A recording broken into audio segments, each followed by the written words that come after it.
Hello everyone. आप सभी का फिर से स्वागत है। ये एनसीईआरटी हिस्ट्री का डिस्कशन है। हम लोग वर्ल्ड हिस्ट्री को डिस्कस करें, जिसमें आज का टॉपिक है पूंजीवादी और औद्योगिक क्रांति। यह अध्याय 52 है। तो चलिए स्टार्ट करते हैं। सबसे पहले पूंजीवाद का उदय, इसके बारे में डिस्कस करेंगे। पूंजीवाद किसे कहते हैं? याद रखिएगा, 15वीं सदी से यूरोप में जो नई व्यवस्था उभर रही थी उसे पूंजीवाद कहा जाता है। तो 15वीं सदी से यूरोप में जो नई व्यवस्था उभर रही थी उसे पूंजीवाद कहा जाता है। पूंजीवाद के अंतर्गत जिन उपकरणों और साधनों से वस्तुओं का उत्पादन होता है उन पर व्यक्तिगत स्वामित्व होता है, व्यक्तिगत अधिकार होता है, और उत्पादन लाभ कमाने के लिए होता है। इस व्यवस्था के अंतर्गत मजदूरों के पास कुछ नहीं होता, वे सिर्फ मजदूरी के लिए काम करते हैं। पूंजीवाद के अंतर्गत संपदा के स्वामियों को पूंजीपति कहते हैं। पूंजीवाद के अंतर्गत संपदा के जो मालिक होते हैं इनको पूंजीपति कहते हैं। वे अपनी संपदा को केवल जमा या केवल उपभोग में नहीं लाते, बल्कि लाभ कमाने के लिए उसका निवेश करते हैं। वस्तुओं का उत्पादन बाजार में बेचकर मुनाफा कमाने के लिए होता है।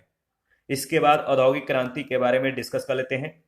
देखिए, अधिक लाभ कमाने के लिए कम लागत पर अधिक माल तैयार करने की इच्छा या आकांक्षा के कारण औद्योगिक क्रांति आरंभ हुई और पूंजीवाद का अधिक विकास हुआ। इंग्लैंड में औद्योगिक क्रांति का प्रारंभ लगभग 1750 में हो चुका था। औद्योगिक क्रांति के पश्चात, याद रखिएगा, औद्योगिक क्रांति के पश्चात वस्तुओं के उत्पादन में मनुष्यों और जानवरों के द्वारा किए जाने वाले काम का कुछ भाग मशीनें करने लगी। इसीलिए हम कह सकते हैं कि औद्योगिक क्रांति मशीनी युग का प्रारंभिक दौर था। 1750 के बाद बहुत तेजी से नए नए आविष्कार किए गए। इनका स्वरूप ऐसा था कि इनके कारण लोगों के जीवन शैली में बहुत तेजी से परिवर्तन आया। किसके कारण? इन नए नए आविष्कारों के कारण। औद्योगिक क्रांति ने दुनिया भर में जीवन पद्धति और विचार में परिवर्तन कर दिया। 18वीं सदी में घरेलू पद्धति पुरानी पड़ गई। इसकी जगह एक नई व्यवस्था अस्तित्व में आने लगी, जिसको कारखाना पद्धति कहा जाता है। क्या कहा जाता है? कारखाना पद्धति। देखिए, अगर बात किया जाए तो साधारण उपकरण, पशुओं और हाथ की जगह नई मशीनें और भाप की शक्ति का इस्तेमाल होने लगा। कई नए नगरों का आविर्भाव हुआ। कारीगर और बेदखल किसान काम करने के लिए नगरों में पहुंचे। अब कारखानों में उत्पादन होने लगा। पहले यह घर के कार्यशाला में होता था। यह उत्पादन अब मशीनों से हो रहा था, जबकि इससे पहले मशीनों की जगह साधारण उपकरण काम में लाए जाते थे। उत्पादन के साधनों के मालिक और प्रबंधक पूंजीपति लोग थे, धनाढ़ लोग थे, ऐसे लोग जिनके पास अधिक उत्पादन में लगाने के लिए पैसा था। इंग्लैंड में क्रांति का प्रारंभ कैसे होता है, देख लेते हैं। 18वीं सदी में इंग्लैंड में औद्योगिक क्रांति के लिए परिस्थितियां बहुत अनुकूल थी, सामान्य थी। समुद्र पार के व्यापार के जरिए, जिसमें दासों का व्यापार भी शामिल है, इंग्लैंड ने पर्याप्त लाभ कमाया, बहुत लाभ कमाया, और इस लाभ में उसको आवश्यक पूंजी उपलब्ध हुई। यूरोपीय देशों के व्यापार की प्रतिद्वंदिता में इंग्लैंड ऐसे शक्ति के रूप में उभरा जिसका कोई प्रतिद्वंदी नहीं था, कोई कंपेयर करने वाला नहीं था। 18वीं सदी में बड़ा आंदोलन आरंभ हो गया था। बड़े जमींदारों ने क्या किया? गांव में अलग अलग फैली हुई अपने सभी भूमि के पट्टियों को चकबंदी इस प्रकार से कर दी कि उसकी सभी भूमि एक साथ एकत्रित हो जाए। और इस प्रक्रिया से क्या हुआ? उन्होंने छोटे किसानों की भूमि की टुकड़ियां अपने भूमि में मिला ली और छोटे किसानों को भूमिहीन कर दिया, भूमि से बेदखल कर दिया। इस प्रकार भूमिहीन बेरोजगारों की एक विशाल संख्या हो गई और इस कारण कारखानों में काम करने के लिए मजदूरों की कमी नहीं रही। 17वीं सदी के क्रांति के फलस्वरूप एक अस्थायी सरकार की स्थापना हो चुकी थी। इंग्लैंड के पास लोहा और कोयले जैसे प्राकृतिक संसाधन काफी मात्रा में विद्यमान थे, जो उद्योग के विकास के लिए काफी महत्वपूर्ण था।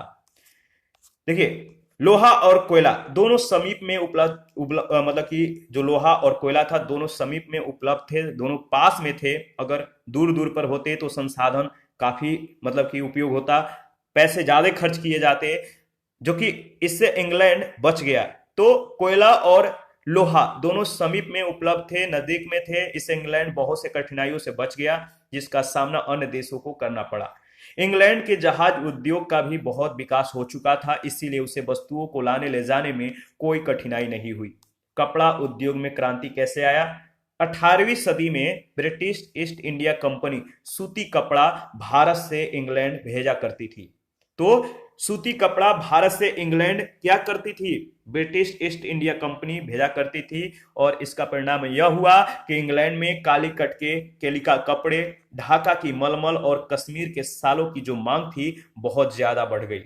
हारग्रीव्स, याद रखिएगा, हारग्रीव्स ने एक मशीन का आविष्कार किया जिससे तेजी से सूत काटना संभव हो गया। आर्कराइट ने इस मशीन में कुछ ऐसे परिवर्तन किए जिससे इसे पानी की शक्ति से चलाना संभव हो गया।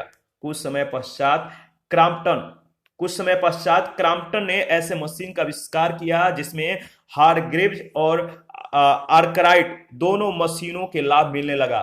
1785 में कार्टराइट ने शक्ति से चलने वाले करघे का आविष्कार किया। इस मशीन के लिए घोड़े और बैल का प्रयोग किया जा सकता था। 1793 में एली व्हिटनी नाम के एक अमेरिकी ने कपास ओटने की मशीन का आविष्कार किया, और इस मशीन के मदद से उतने ही समय में, जितने समय में मतलब कि हाथ से जो कपास ओटा जाता था, उतने ही समय में 300 गुना ज्यादा मात्रा में कपास ओटकर रुई तैयार की जा सकती थी इस मशीन के द्वारा। इसके बाद भाप से चलने वाला इंजन का आविष्कार हुआ। किसके द्वारा किया गया, तो कमेंट करके बताइएगा।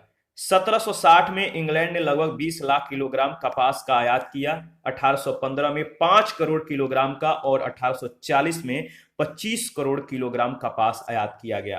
कपास के आयात में इतनी तीव्र बढ़ोतरी संभव नहीं हुई होती यदि 1769 में जेम्स वाट के द्वारा भाप के इंजन का आविष्कार न किया गया होता। तो भाप के इंजन के आविष्कारक कौन है, जेम्स वाट, और इस आविष्कार ने उत्पादन के क्षेत्र में क्रांति ला दी। यातायात में सुधार हुआ। देखिए, 1814 में जॉर्ज स्टीफेंसन ने भाप से चलने वाले इंजन का विकास किया। इस इंजन का प्रयोग खानों से बंदरगाहों तक रेल मार्ग से कोयला पहुंचाने के लिए किया गया। याद रखिएगा, इंपॉर्टेंट है। देखिए, अगर बात किया जाए तो सन 1830 में पहली रेलगाड़ी यात्रियों और सामानों को लेकर लिवरपूल से मैनचेस्टर आने जाने लगी। लॉर्ड डलहौजी के समय में 1853 में भारत में पहली रेल लाइन बिछाई गई। कच्चे माल और कारखानों में बने माल को ढोने की जरूरत के कारण इंग्लैंड और दूसरे देशों में नहरें बनाई गई, सड़कों का विकास किया गया। पक्की सड़कें बनाने की जो प्रणाली थी, किसने निकाली, मैकेडम ने निकाली थी। याद रखिएगा, पक्की सड़क बनाने की प्रणाली मैकेडम ने निकाली। जल मार्गों से यातायात की सुविधाओं को बढ़ाने के लिए जो अपेक्षाकृत काफी सस्ता पड़ता था। किन किन से, तो सड़क यातायात से ये काफी सस्ता था। इंग्लैंड ने नदियों और झीलों को नहरों से जोड़ना आरंभ कर दिया। यातायात के साधनों में सुधार होने से मनुष्य, सामान और संदेश सबको लाने ले जाने में बहुत आसानी हो गई। कृषि में क्रांति हुई। कैसे क्रांति हुई, तो देख लेते हैं। खेती के नए उपकरण जैसे जमीन तोड़ने के लिए इस्पात का हल और हेंगी, बीज बोने, नाली खोदने की मशीन निर्मित की गई। कुदाली का स्थान घोड़े से खींची जाने वाली मशीन ने ले लिया। फसल काटने और मड़ाई करने के लिए भी मशीनों का आविष्कार किया गया। किसान जमीन में पहले की अपेक्षा अधिक मात्रा में खाद का प्रयोग करने लगे। भूमि की उत्पादकता बढ़ाने के लिए फसलों को अदल बदल कर बोने लगे।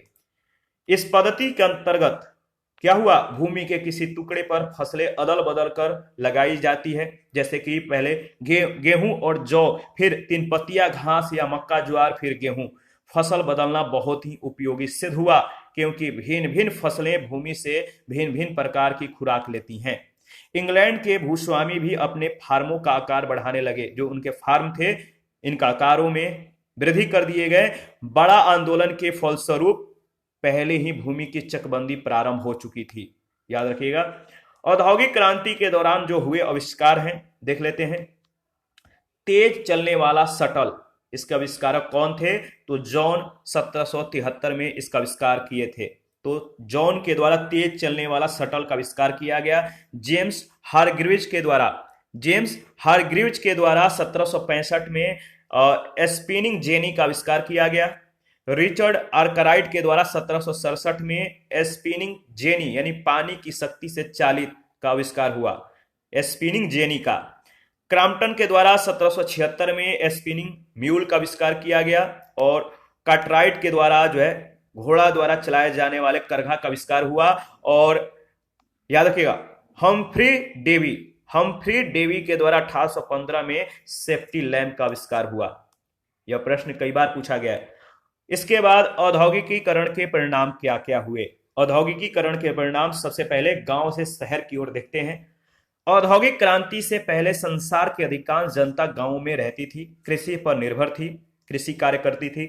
औद्योगिकीकरण के विकास के बाद स्थिति पूरी तरह से बदल गई। शहर आर्थिक जीवन के केंद्र बन गए। जो नए शहर या कस्बे बसे, वे राजनीतिक और प्रशासनिक केंद्र होने की अपेक्षा उद्योग के केंद्र के रूप में अधिक महत्व रखते थे। अब जनता बड़ी संख्या में शहरों में रहने लगी। इन शहरों में हजारों मनुष्य औद्योगिक कारखानों में काम करते थे। नगरों में अधिकांश जनसंख्या के एकत्र हो जाने के कारण मकान, स्वास्थ्य और सफाई की समस्याएं पैदा होने लगी। इंग्लैंड में औद्योगिकीकरण के तेजी से गति के कारण जीवन की स्थिति में गिरावट आ गई। शहर में गंदी बस्तियों की संख्या में बढ़ोतरी हुई। औद्योगिकी क्रांति के कारण विभिन्न देश और उनके लोग एक दूसरे के करीब आए। इन सब के बावजूद औद्योगिक क्रांति के कारण से अंतर्राष्ट्रीय स्तर पर लोगों में जागरूकता पैदा हुई, क्योंकि एक देश में होने वाले विकास का असर दूसरे देश में भी होने लगा। औद्योगिक पूंजीवाद तथा औद्योगिक मजदूर, इसके बारे में डिस्कस कर लेते हैं। देखिए, औद्योगिक क्रांति के बाद जो सामाजिक व्यवस्था बनी उसको औद्योगिक पूंजीवाद कहा जाता है। क्या कहा जाता है? औद्योगिक पूंजीवाद। इस समाज के मुख्य वर्ग थे पूंजीपति, यानी उत्पादन के साधनों के मालिक, और मजदूर जो मजदूरी लेकर काम करते थे। ये समाज के मुख्य वर्ग थे। कौन? पूंजीपति और मजदूर। पूंजीपतियों के एक छोटे से तबके का न केवल बड़ी संख्या में उद्योग में काम करने वाले मजदूरों के जीवन पर नियंत्रण हो गया, बल्कि परोक्ष अथवा प्रत्यक्ष रूप से ये लोग समूचे समाज के आर्थिक जीवन को नियंत्रित करने लगे। कुछ लोगों के हाथ में आर्थिक शक्ति जो है केंद्रित हो जाने के कारण समाज में अत्यधिक असमानता पैदा हुई और पूंजीपतियों और बाकी आबादी के बीच गहरी खाई पैदा हुई। औद्योगिक क्रांति ने बड़ी संख्या में ऐसे मजदूरों को जन्म दिया जिनके पास न तो अपनी भूमि थी, न काम करने के लिए अपने उपकरण। इसके बाद देखिए, अगर देखा जाए तो ये लोग पूरी तरह से मालिक पर निर्भर हो गए थे। मालिक की ओर से जो मजदूरी मिलती थी उनको वह स्वीकार करनी पड़ती थी। मजदूरों को जो मतलब कि मालिक जो देते थे मजदूरी के रूप में, ये मजदूर उनको उन मतलब मेहनताना को जो है स्वीकार करते थे। और इसका कारण यह था कि रोजगार के तुलना में मजदूरों की संख्या जो थी प्राय अधिक थी। रोजगार कम थे, मजदूर अधिक थे, तो जो भी मतलब कि बहुत ही कम जो है मजदूरी दी जाती थी और ये उस मजदूरी को स्वीकार करते थे। यहाँ तक कि खानों में स्त्रियां और बच्चों को काम पर लगाया जाता था क्योंकि वे कम मजदूरी पर उपलब्ध थे। अक्सर इन लोगों को लगातार 15 से 18 घंटे काम करना पड़ता था और इसके बीच कोई अवकाश नहीं मिलता था।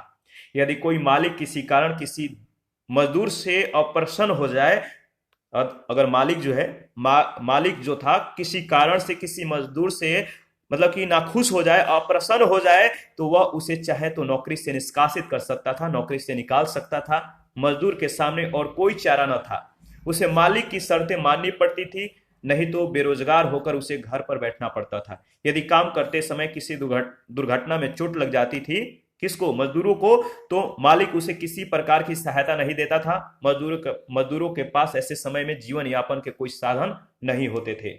उद्योग में काम करने वाले मजदूरों की स्थिति सुधारने के प्रयत्न किए गए। कैसे? इंग्लैंड में पहला कारखाना कानून अधिनियम 1802 ईस्वी में पारित हुआ। इसके अंतर्गत बालकों के लिए काम करने का अधिकतम समय 12 घंटे प्रतिदिन निश्चित किया गया। 1819 ईस्वी के कानून के अंतर्गत 9 वर्ष से कम उम्र के बालकों को कारखानों में काम करने पर रोक लगा दी गई। कुछ समय बाद अन्य कानून पारित हुए जिनके अंतर्गत खानों में स्त्रियों और बालकों के काम करने पर नियंत्रण लगाया गया। इंग्लैंड में उद्योग में काम करने वाले मजदूरों को वोट देने का अधिकार नहीं था। जो इंग्लैंड में उद्योग था, इन उद्योगों में काम करने वाले जो मजदूर थे इनको वोट देने का अधिकार नहीं था, मतदान का अधिकार नहीं था। 19वीं सदी के चौथे और 5वें दशकों के दौरान मजदूरों को वोट देने का अधिकार दिलाने के लिए एक महान जन आंदोलन आरंभ हुआ, जिसे याद रखिए चार्टिस्ट आंदोलन कहा जाता है। क्या कहा जाता है? चार्टिस्ट। 1867, 1882, 1918 और 1929 ईस्वी के कानूनों के अंतर्गत इंग्लैंड के सभी जो नागरिक थे इनको मताधिकार मिल गया। इंग्लैंड के मजदूरों को मजदूर संघ बनाने की ही नहीं बल्कि अपने मांगों को मनवाने के लिए मालिकों को हड़ताल के द्वारा विवश करने का भी अधिकार मिल गया था। तो याद रखिएगा, ये सभी पॉइंट बहुत ज्यादा इंपॉर्टेंट था और इसी के साथ पूंजीवादी और औद्योगिक क्रांति समाप्त हो जाता है। नेक्स्ट सेशन में जो है हम लोग क्या करेंगे, अमेरिकी क्रांति को डिस्कस करेंगे। तो आप अपना प्रतिक्रिया देते रहिए, आपके प्रतिक्रियाओं का हमें बेसब्री से इंतजार रहता है। जिन लोगों ने Telegram channel, Telegram quiz group, Facebook page, Instagram को ज्वाइन नहीं किया है, वीडियो के डिस्क्रिप्शन बॉक्स में उसका लिंक है, आप ज्वाइन कर सकते हैं। थैंक यू, मिलते हैं नेक्स्ट सेशन में, अभी के लिए इतना ही।